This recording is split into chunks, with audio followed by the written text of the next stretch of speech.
Jesus had an authority that other leaders and teachers didn't have. Those listening to him usually didn't understand his authority, but they could see it in him. In his book, Simply Jesus, N.T. Wright says this: "Throughout his short public career, Jesus spoke and acted as if he was in charge. Jesus did things people didn't think you were allowed to do, and he explained them by saying he had the right to do them. He wasn't, after all, merely a teacher, though of course he was that too. In fact, one of the greatest teachers the world has ever known. He spoke and acted as more than a teacher. He behaved as if he had the right and even the duty to take over, to sort things out, to make his country and perhaps even the wider world a different place.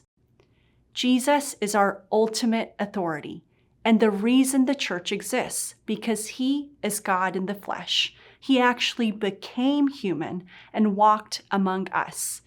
This is called incarnation. That's what makes Jesus different from other leaders and teachers. Jesus showed authority over many things. In fact, he showed authority over everything. Let's read one example from the Gospel of Luke.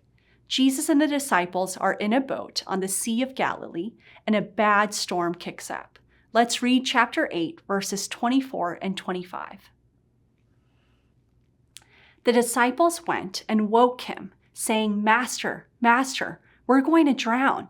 He got up and rebuked the wind and the raging waters. The storm subsided and all was calm. "Where is your faith?" he asked his disciples.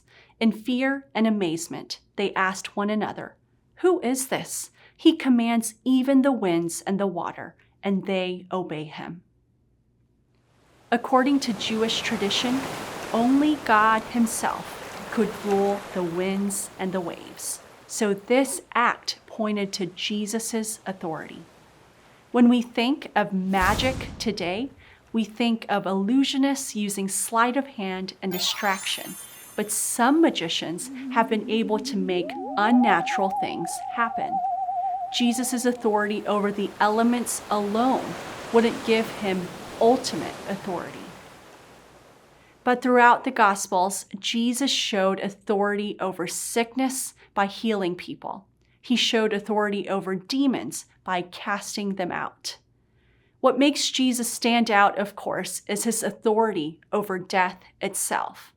And even more than that is his authority to forgive sins.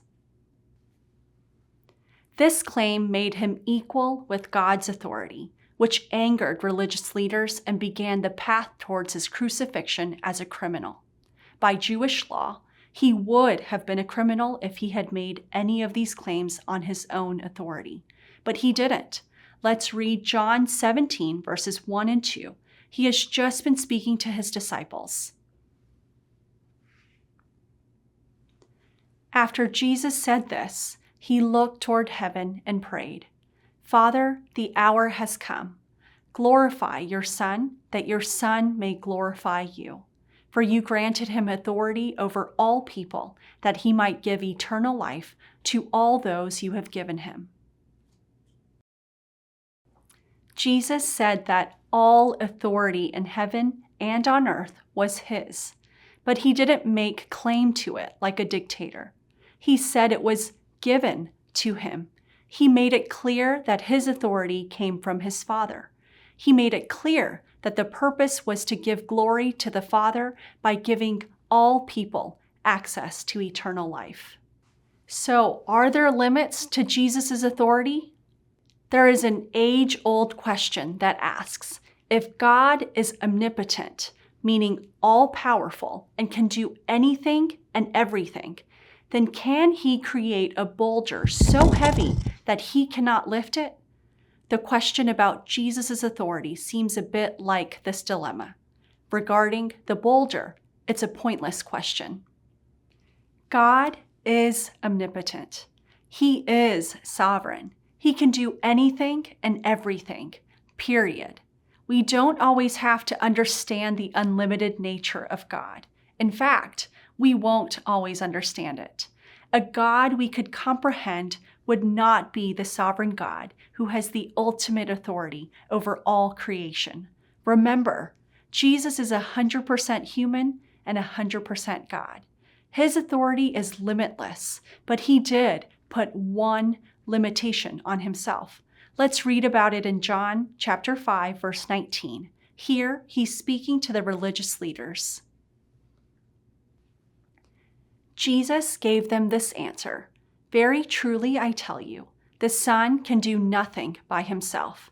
He can do only what he sees his Father doing, because whatever the Father does, the Son also does." The one limit Jesus places on himself is that he cannot do anything that his Father does not do. God cannot lie. That means Jesus cannot use his authority in a dishonest way. God is love. That means Jesus cannot use his authority for evil or hatred to flourish. Jesus is limited in his authority only by the limits of God's character and nature.